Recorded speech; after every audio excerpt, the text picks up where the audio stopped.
Mark Calder's smoked the entire stadium with a long time, and that car just made a sudden right turn there, just has half-tracked and into the wall very hard. Safety safari right on the drivers. He came to his side.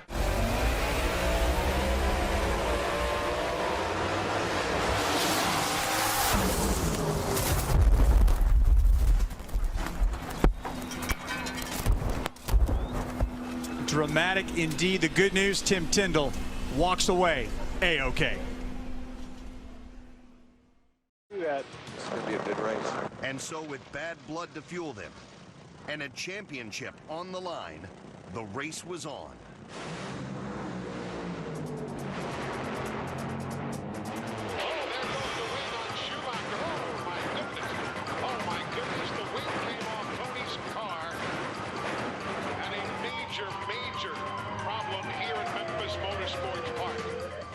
You are 100% helpless. 300, 330 miles an hour.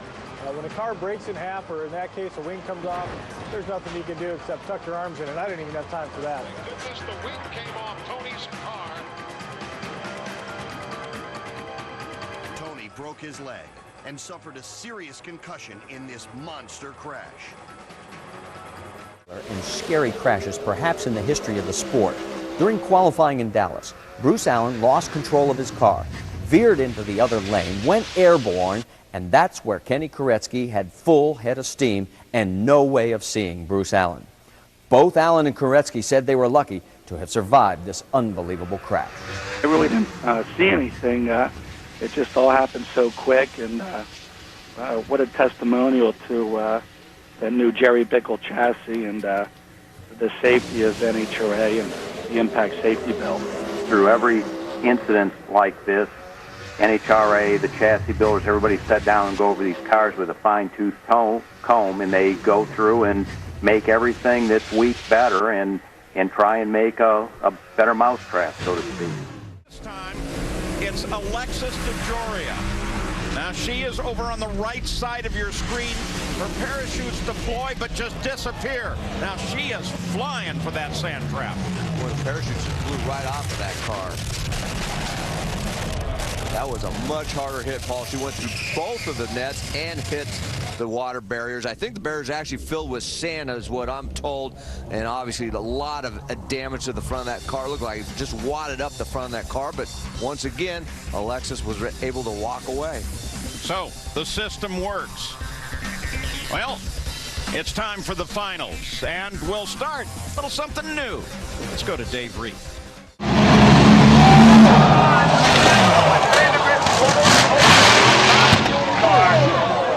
Vandergrift's machine goes up and kept going all the way up, and it's a top fuel blower, and he is rolling down there at the top end of the racetrack. The safety safari will be right.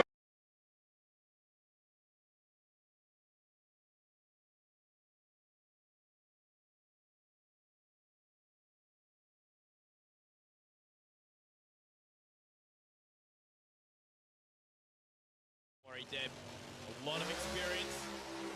Away, need a shake for Debbie Reed and for Gorsey. Oh, Reed with her hands full. No. Oh.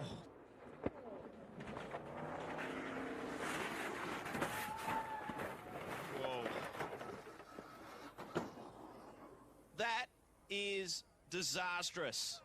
Wow, that was 2 or 3 massive hits for Deb. Well, it looks horrific, but that's what the car's meant to do. It's meant to brake like that, as long as that safety cell remains intact. Gorsey's on the scene. Rick Gorsey, obviously concerned for his fellow racer, and this is when you count and are grateful for the safety mechanisms in these cars. And the safety crew, they were on that in a flash. The car had barely stopped. Ambulance on its way down there. Aaron Hambridge, Stephen Ham, they're concerned as well. Whoa!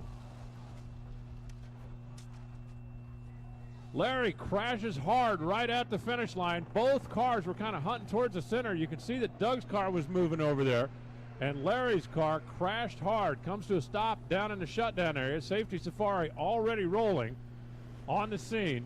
We'll wait until we get word from the top end. Just an incredible incident here. at Gainesville in the third qualifying session at Auto Plus Raceway.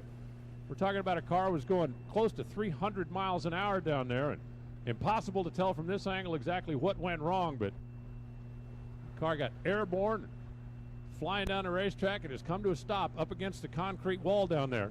And we will wait until we hear from the professionals on scene. Was the scene 3 years ago as Corey McLenithan endured certainly one of the most spectacular crashes in the history of... When the car began to brake, the engine separated from the driver pod, and the pod slammed into the wall. The first pieces...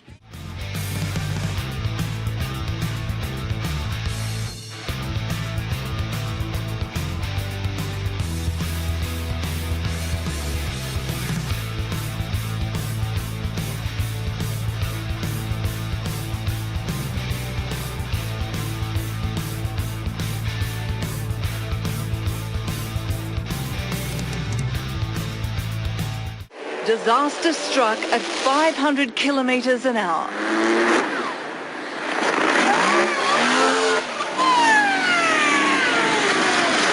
Seen here in slow motion, Phil Lamartina's dragster becomes airborne. His chassis disintegrates. He's knocked unconscious. The dragster rolls 3 times. 60 litres of nitromethane explodes as he hits the barrier. The front wheels left behind as Phil, in the centre of the fireball, crashes into a second concrete wall. Before, if you remember back in 2001 when he was racing in Top Fuel, John Smith was over in the right lane. There was Gary in the old Winston Top Fueler. And when this run started, we had no idea how bad it was going to end up. Worst news, poor John Smith came out of it the worse for wear. Gary was able to walk away, but John ended up with a fracture in his leg.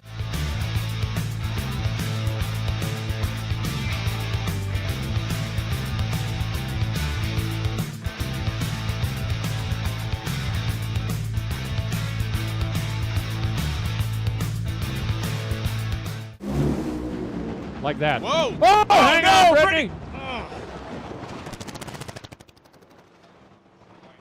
Brittany's car smokes the tires, gets sideways, crosses the center line, pancaked the left wall, came back across the track, and it has come to a stop down at the far end. The safety safari on the scene. When Terry Haddock smoked the tires, the first thing I thought was no, and moments later, that was the best thing I've seen so far today, because he wasn't there when she came across the racetrack and smacked into the left wall. A crazy ride. Castellano, whoa, hang on there with them Corvettes. Woo, boy. Oh, Sidney got some oh, hang on there, Sidney Frigo. Into the wall, top end, over and over, and a wild one there. Is Sidney moving around. And you saw that car as he tried to stay with it, lifted, got back. Unfortunately, that baby just all of a sudden, Joe Costello, of course, he went 584, 9, 236. Mike Castellano at 592.4. But a wild run there as Sidney, unfortunately, Joe saw that baby get down there and it was moving around. He lifted and got back in it. Doing the chase. And here comes Don. Ooh, Don. Whoa, Monty's car makes a move there. Nice save. Whoa, Monty Green over. Don Bisbee also into the wall at the top end there, as I believe he got into the parachute of Monty Green's car there.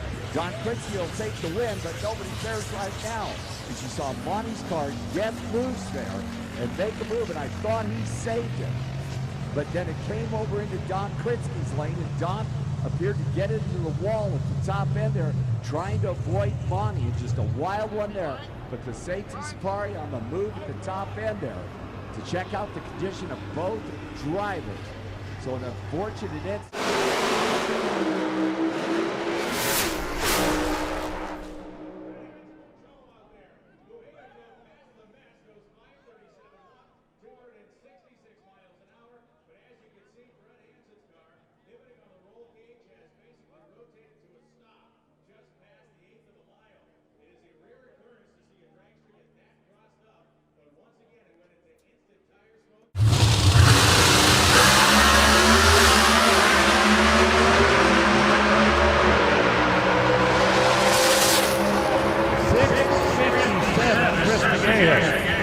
Oh, hang on, Alan.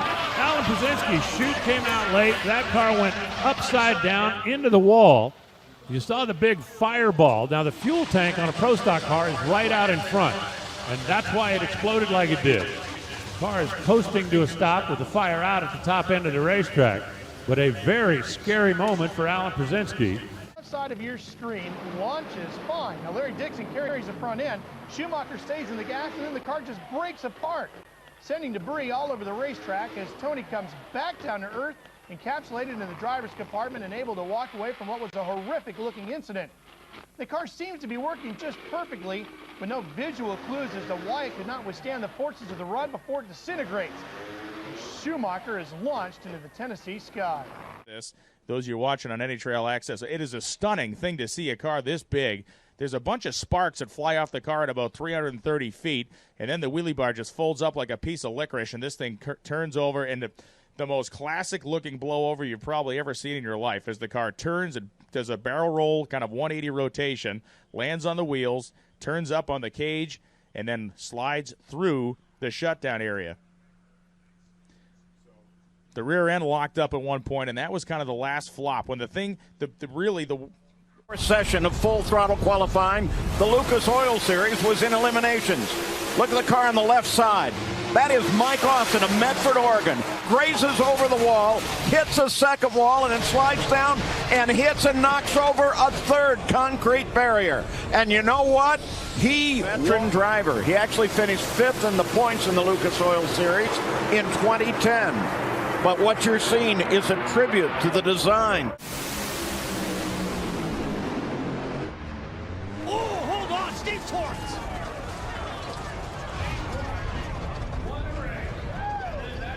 Steve Torrance wins the race, but more importantly, we got to make sure he's okay inside of the cockpit. Well, let's look for some movement. We see some movement from the helmet, and this is good news that Steve is getting out of the car.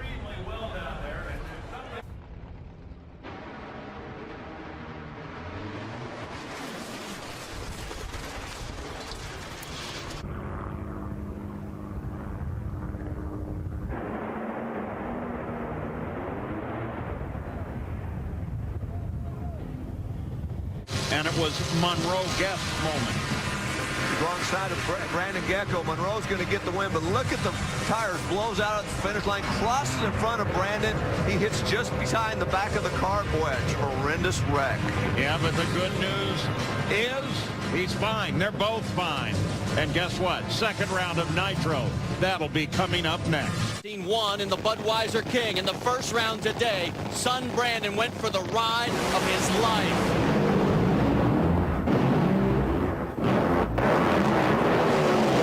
The car got out of control, hit the wall hard. Brandon up and over, and from that moment on, everyone was holding their breath. Father Kenny didn't even wait for the truck. He went bolting down the quarter mile to see how son Brandon was. The looks of concern because he was complaining of lower back pain. Father really had been in several times himself, but never this way, where he saw his son on his lower back. Now watch again, you're going to see him get out, throttle, get back on. The problem was it was too far sideways when he got back on it and overcorrected, which just sent that car launching into the wall. Pretty hard impact. When I first saw it, I thought it was okay, just kind of rolled up on the wall, but then when we saw it on replay, it went into it very, very hard, and that was that's a tough hit right there. Johnny had to rattle it. Oh, kaboom for John Force. He blows the body completely off of it, comes across in front of Johnny Lindbergh, and the two of them get together. A scary moment here at Wild Horse. They're now tied into each other's parachutes, but John Force's car just exploded at the finish line. A scary moment here at Wild Horse.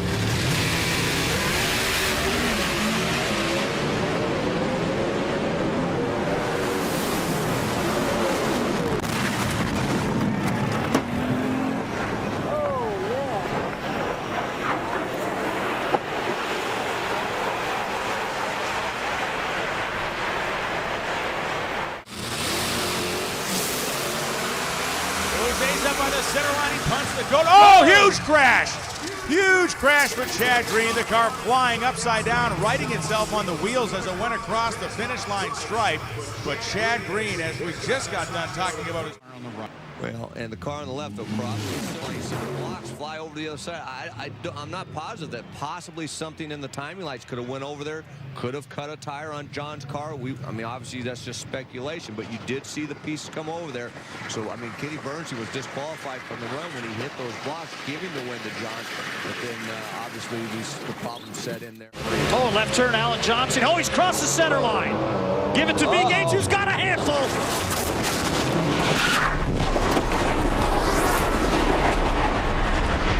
beamng into the wall, upside down. Brings it to a stop. Oh, you can see V moving around in there. That is the best news. Very scary incident.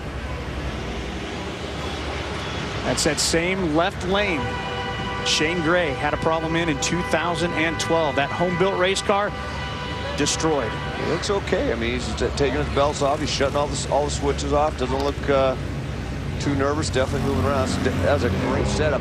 As much as the track, the down track, definitely a track issue there. Boy, that was the best thing right there was going to start very well when they finally get all four and stop.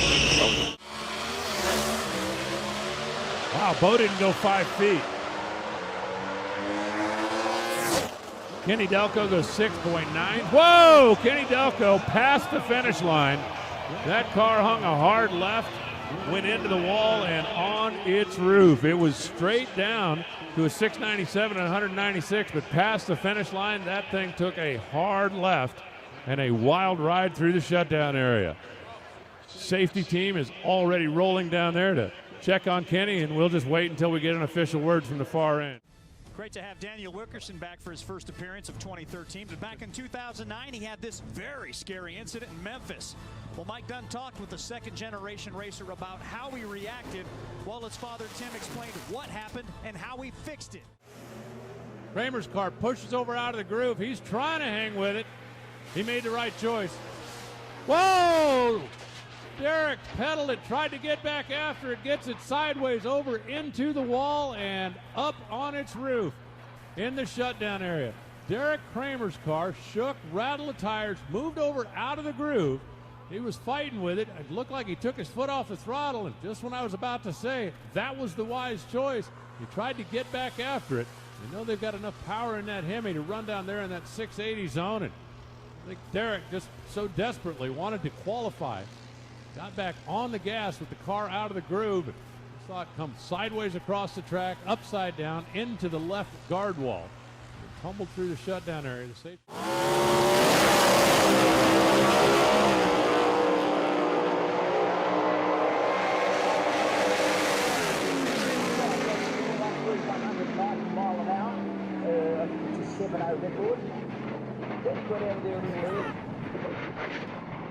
Oh no! Oh no.